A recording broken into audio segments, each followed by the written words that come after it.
Welcome to Penrose Learning, where we make understanding easy. You have sudo privileges and a terminal open. That's all you need to begin. First, make sure Docker services are stopped so files aren't in use. Run systemctl stop for Docker and Docker. Socket, this prevents race conditions during removal. Next, check which packages are installed so you remove the right ones. Use dpkg on Debian/Ubuntu or RPM on Red Hat derivatives. Once done, you'll know exactly which package names to pass to the package manager in the next step. Now remove the Docker packages using your distribution's package manager. On Debian/Ubuntu, use apt remove with purge to clear configuration. On Red Hat, use yum or dnf remove.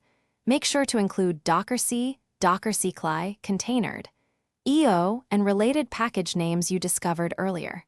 After package removal, delete Docker's persistent data directories under /var/lib/docker and /var/lib/ containered to free space and remove images, containers, and volumes. Be careful. Finish by cleaning configuration, files in /etc/docker, and the user Docker directory to ensure no traces remain. Then reload systemd so it forgets the service.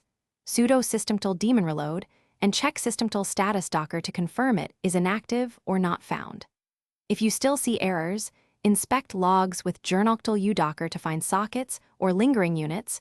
Remove any stale unit files in /etc/systemd/system, and repeat daemon reload. That log check is the single most useful troubleshooting tip.